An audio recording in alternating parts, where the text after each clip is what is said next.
Hi, and welcome to today's Daily Chronicle.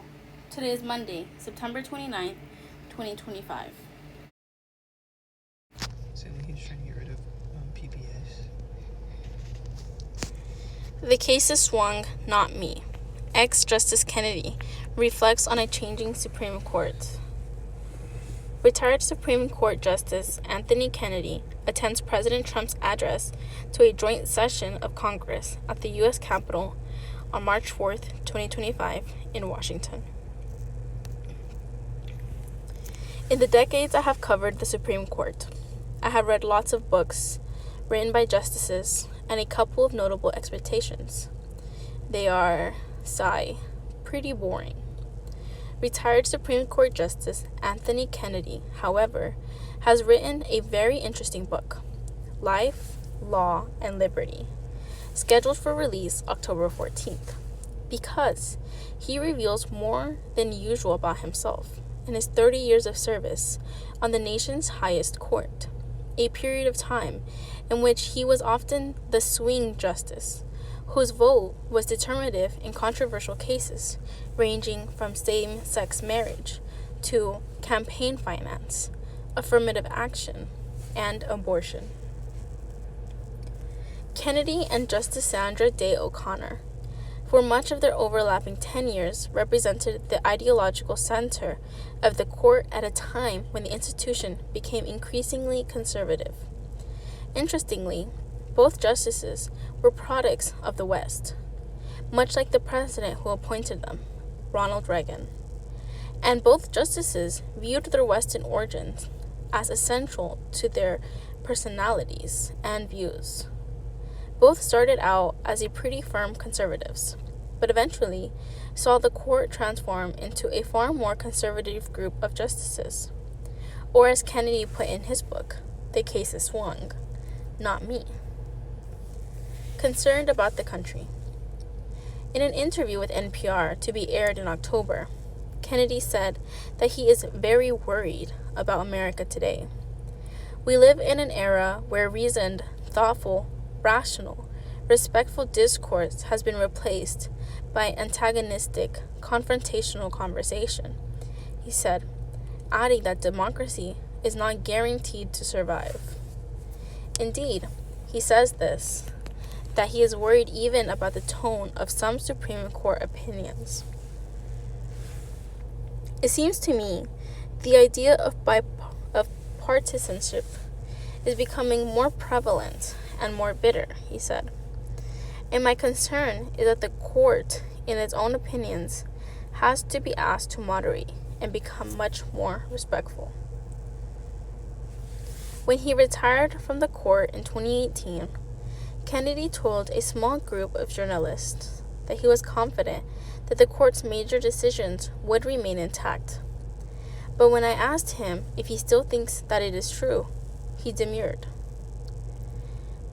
Though Kennedy, in close cases, voted most often with the court's conservatives, perhaps most revealing in the book are his accounts of how and why he cast decisive votes with the court's liberals on abortion and same-sex marriage. Of the two issues, it turns out that the same-sex marriage was easier for Kennedy to resolve, but harder on his relationship with his conservative colleague, Justice Antonin Scalia. Gay marriage decision. Starting in 1996, Kennedy wrote every major decision about gay rights, culminating in 2015. When he wrote the court's majority opinion in Obergefell v. Hodges, declaring that same-sex couples must be allowed to marry everywhere in the country. No union is more profound than marriage, for it embodies the highest ideals of love, fidelity, devotion, sacrifice, and family, he wrote. Kennedy says that perhaps the most persuasive argument for gay marriage came with his realization that many states barred gay couples from adoptions, so that only one could be the legal parent and the other had no legal right to make decisions for the child, sign papers for the child, in some cases, could not visit the child in the hospital, and the children could not say that they had two parents, which was terribly demeaning for the children of gay parents. That was a situation faced by hundreds of thousands of children of gay parents, he observed in our interview. That was eye-opening for me, and it was very important in influencing me for the result. It was the gay marriage cases, however, that for almost a year led to a rupture with his colleague, Justice Anton Scalia. The break came over Scalia's dissenting opinion in the same-sex marriage case, in which he wrote that if ever he were to join an opinion like Kennedy's, I would hide my head in a bag. According to Kennedy, the other conservatives thought the dissent offensive and intemperate, and tried to get Scalia to modify it, but they failed, prompting Chief Justice John Roberts to write the lead dissent. Kennedy says that while he was able to shrug off the Scalia dissent, his children and spouses were devastated by its tone. And by the beginning of the next term, Scalia, known to all as Nino, rarely came to lunch with his colleagues and no longer stopped by Kennedy's chambers to chat. Months went by, and then one day in February of 2016, Scalia came down the long corridor of the court to my chambers to talk. Once there, he turned to the subject on both our minds, our own relationship. Nino said he had come to regret deeply his Obergefell dissent. He apologized for being intemperate. The visit became a pleasure, even a landmark for us, writes Kennedy. Neither of us was big on hugging, but we hugged, both of us smiling. Scalia was leaving shortly for a hunting trip in Texas, but the two men pledged that when he returned, they and their wives would get together again. Kennedy recalls that he told Scalia not to overschedule himself, and Scalia promised that this would be his last long trip. Those parting words were the last they ever spoke to each other. About a week later, Scalia died in his sleep while on that hunting trip. If friendships are slipping away, we must renew them soon. Less time does not permit us to celebrate them for long, Kennedy writes. Record on abortion. The other emotional legal issue that Kennedy talks about in the book is abortion. A devout and mass-attending Catholic, Kennedy then, as now, used abortion as a moral wrong, and at one point he was so conflicted that he even considered resigning.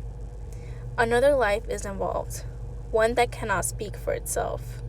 For many of us, the unborn child cries out from the womb, cries out with a soulful voice to us and the law. Let me exist, let me live, he writes. Ultimately, though, he concluded that a moral wrong is not necessarily a legal wrong, nor do my own personal views control what I must decide as a judge.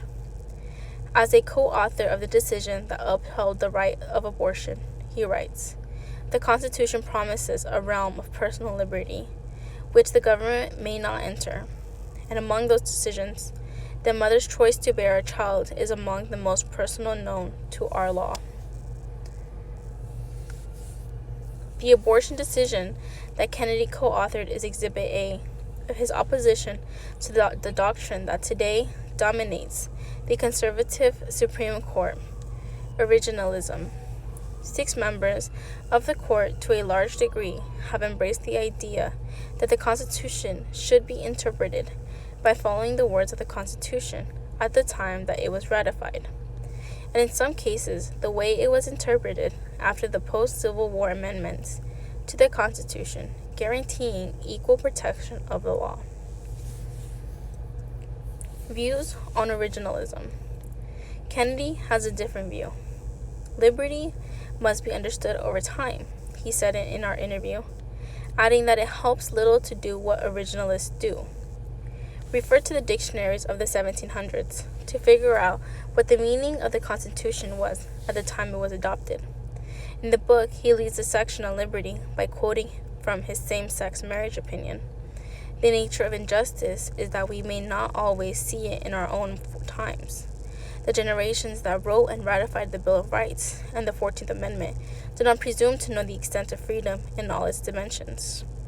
And so they entrusted to future generations a charter protecting the right of all persons to enjoy liberty, as we learn in its meaning. Or as he puts in the book, in my view, the framers of the Constitution were not so self-assured as to think they knew what the spacious term liberty should mean in all its reach. If they had been certain, they would have written a more detailed explanation. But the framers were cautious enough and modest enough that they intentionally chose capacious terms that would inspire and protect freedom. A man of the American West.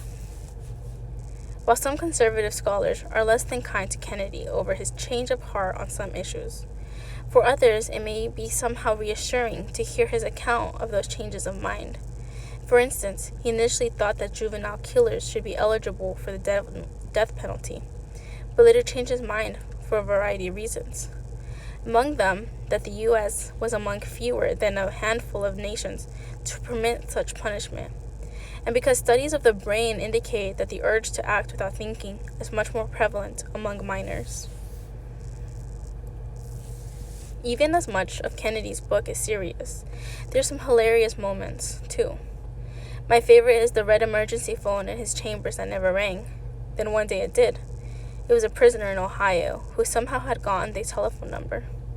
The court police quickly said they would change the number, but Kennedy said he enjoyed the occasional chats with the prisoner, who told the justice which rulings he agreed with and which ones he disapproved of.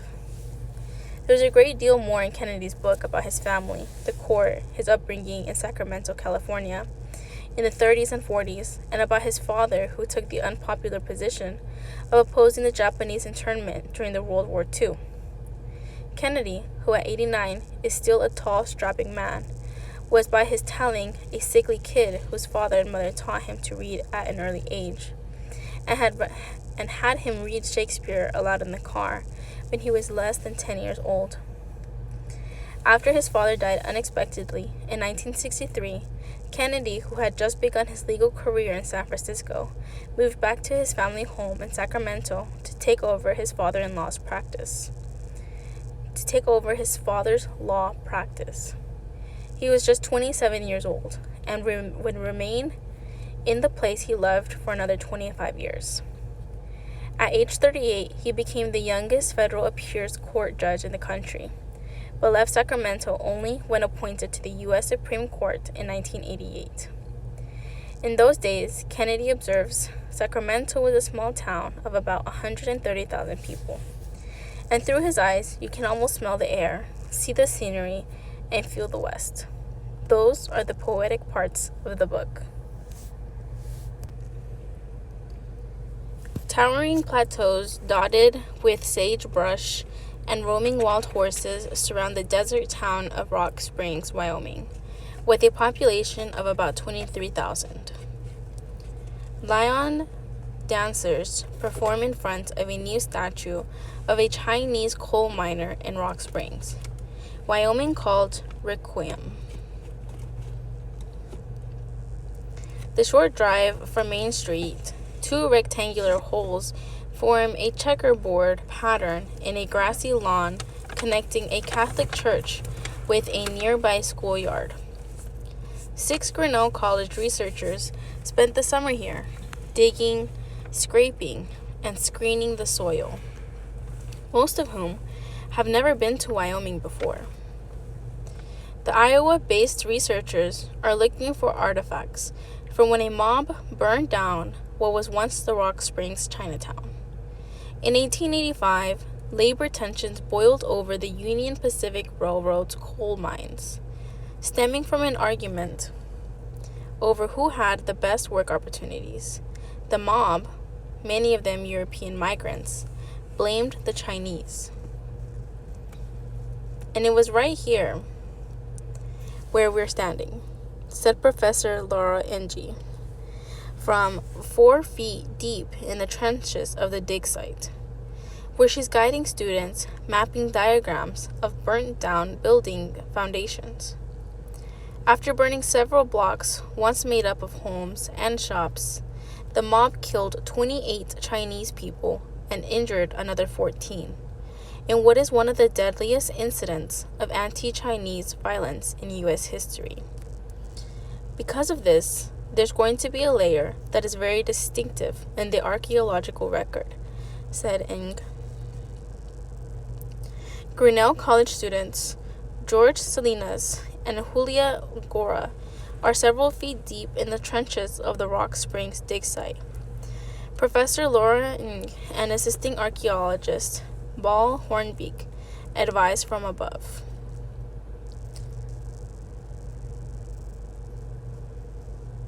In what she refers to as the burn layer, Ng's team has found artifacts ranging from pottery sherds, animal bones, an ornamental door handle, and a wooden beam from an old building. The town dates back to the 1860s, when Union Pacific's nearby coal deposits lured thousands of immigrant laborers to the mines and rail yards as the company neared the completion of the Transcontinental Railroad. As a result, Rock Springs has long proudly called itself the home of 56 nationalities. It's had an International Day celebration for more than 100 years. Rock Springs turns a corner. By now, the town is digging up this part of its migrant history and finding new ways to shed light on the dark moment in its past. A new statue was dedicated this fall to mark the 140th anniversary, commemoration already memorializing the 55 other nationalities whose labor in the coal mines also built the town.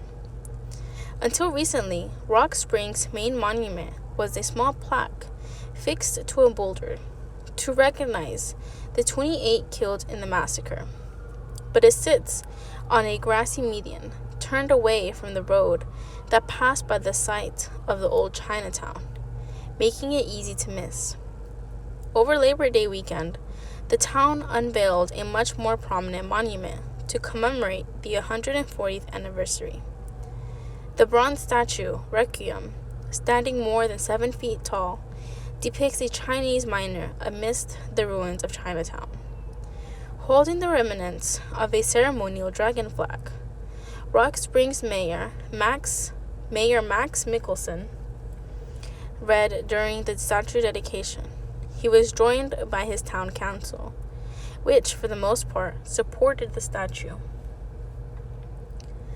The town's growing acknowledgement of its past comes at an odd time for a county that voted 76% for the president in 2024, which, since being re-elected, has tried to erase negative depictions of the country's past.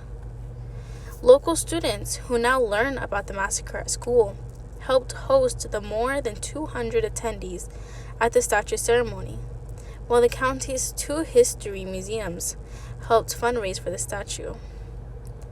A memorial like this one is long overdue, according to the mayor. At the same time, he acknowledges the irony of honoring the town's migrant history, while Sweetwater County, home to Rock Springs, cracks down and renews contracts with ICE, the Federal Immigration and Customs Enforcement Agency. Wyoming, a state highway patrol and National Guard followed suit earlier this summer. As someone who is a descendant of immigrants that came to this country from Europe, I find it very frustrating that as a country we have decided to take an anti-immigrant stance, Mickelson said. Like 76% of the county he lives in, Mickelson voted for President Trump in 2024. But he said the crackdown wasn't what he voted for.